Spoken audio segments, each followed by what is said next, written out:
L'organisation que je dirige, l'African Security Sector Network, est ici pour aider à la diffusion du cadre de la CEDEAO sur la réforme et la gouvernance de la sécurité. En effet, c'est un document qui a été adopté en 2016 par les chefs d'État et de gouvernement, définitivement validé en novembre 2021, et qui plaide en faveur d'une gouvernance plus démocratique du secteur de la sécurité. Le Niger est le 6e État membre au sein duquel nous tenons un séminaire de ce type avec le soutien de la coopération allemande et de l'Union européenne. Et nous sommes particulièrement heureux d'être ici dans la mesure où le Niger incarne aujourd'hui un vrai espoir dans la sous-région qui, comme vous le savez, est particulièrement bousculée par des atteintes à la démocratie. Alors, je ne ferai pas nécessairement un lien aussi direct que vous le faites entre la prise de pouvoir par les militaires et la situation sécuritaire. Les contextes sont différents.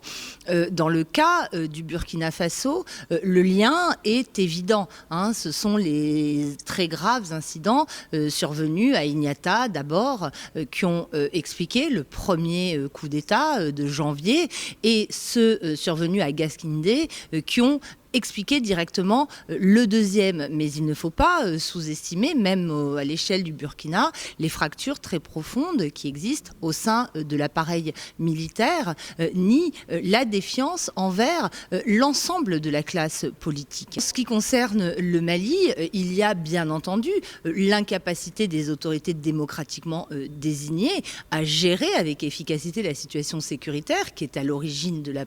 prise de pouvoir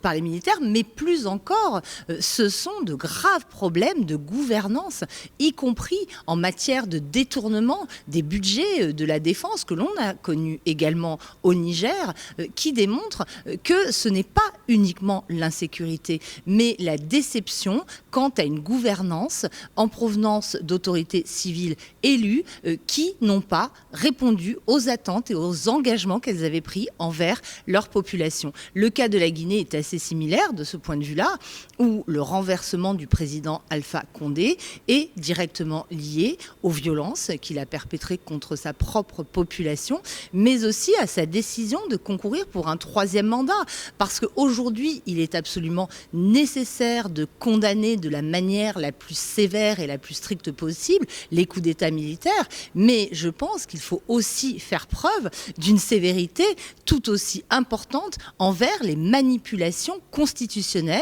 qui ont pu permettre à certains chefs d'État de la sous-région de prolonger leur mandat et de rester au pouvoir. Moi, je pense qu'il y a aujourd'hui une tendance extrêmement claire parmi les chefs d'État africains à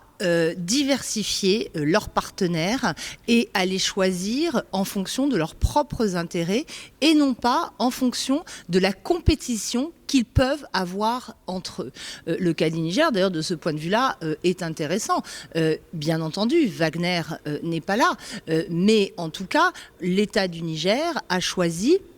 à la fois de travailler avec des partenaires européens, dont la France, tout en conservant des relations, notamment dans le domaine de l'armement, dans des cadres bilatéraux avec la Russie, avec la Turquie. Et cela me paraît relativement sain de pouvoir choisir ses partenaires. Mais lorsqu'en effet un acteur que je ne qualifierais pas de milice, mais de société militaire privée travaillant quand même dans le cadre de liens très difficiles à établir d'un point de vue juridique avec l'État russe, recourt à ce type de service, cela est bien entendu très problématique et surtout ne démontre pas quand même sur le terrain une efficacité redoutable. On ne peut pas quand même considérer que la situation sécuritaire s'est améliorée au Mali, ni en Centrafrique d'ailleurs, sur le terrain depuis l'arrivée des troupes de Wagner.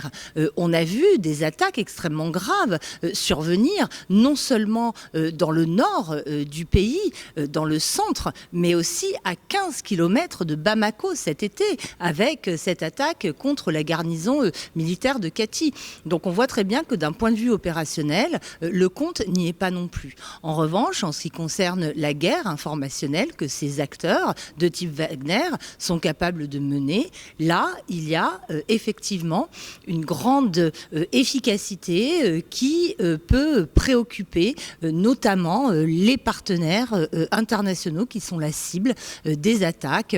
planifiées par ce groupe.